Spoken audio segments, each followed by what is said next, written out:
In this video, I'll summarize the plot of Life of Pi in about 4 minutes and give you an analysis of the story. Okay, let's get started with the introduction. Life of Pi follows the journey of Piscine Molitor Patel, known as Pi, a young boy growing up in Pondicherry, India. Pi's father runs a zoo, and his childhood is filled with a fascination for animals and an insatiable curiosity about religion. Unlike most, Pi does not commit to just one faith. He practices Hinduism, Christianity, and Islam simultaneously, seeing value in all three. However, his peaceful life is disrupted when his family decides to emigrate to Canada due to political changes in India. They board a Japanese cargo ship, bringing along some of their zoo animals, unaware that their journey will take a tragic turn. Disaster strikes when the cargo ship sinks in the middle of the Pacific Ocean.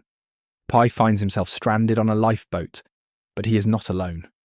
With him are a few surviving animals: a zebra with a broken leg, a fierce hyena, an orangutan named Orange Juice, and Richard Parker, a massive Bengal tiger.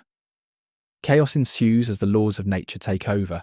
The hyena kills the zebra and then Orange Juice, before Richard Parker asserts dominance by killing the hyena. Left alone with the tiger, Pi realizes that his survival depends on his ability to coexist with the animal rather than fight it. Pi establishes a delicate balance with Richard Parker by asserting himself as the dominant figure on the boat.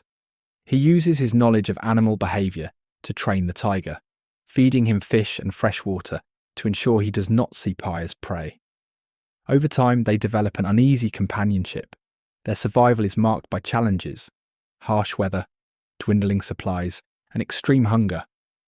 At one point, Pi stumbles upon a floating island covered in algae, which at first seems like a paradise.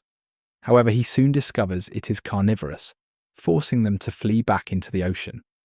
After 227 days at sea, Pi and Richard Parker finally reach the coast of Mexico. As soon as they land, the tiger disappears into the jungle without looking back, leaving Pi devastated, yet relieved.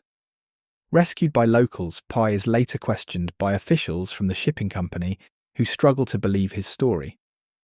When they express skepticism, Pi offers a second version. Instead of animals, he was stranded with human survivors: a sailor, his mother, and a ruthless cook. In this version, the cook kills the sailor and Pi's mother before Pi kills him in retaliation. This raises the question of which story is true. The officials are disturbed by the brutal second version, but acknowledge that both stories lead to the same conclusion. Pi survived. They choose to record the animal version, as it is the more palatable tale.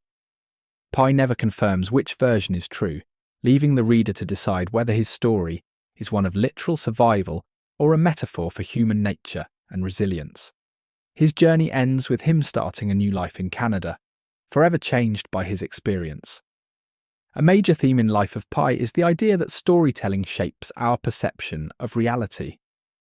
Pi presents two versions of his survival, one fantastical and one brutal, allowing the reader to choose what to believe.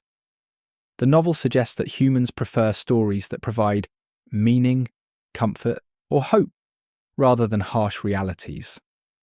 This theme challenges the distinction between truth and fiction, showing how narratives influence our understanding of the world. Pi's journey is one of both physical endurance and spiritual resilience. Stranded in the Pacific, he must rely on intelligence, adaptability, and an unwavering belief in a higher power to survive. His faith in multiple religions gives him strength, showing that belief can be a powerful tool in overcoming hardship. Whether the animal story is real or not, Pi's survival proves that faith, in whatever form it takes, can be a source of hope in the face of suffering.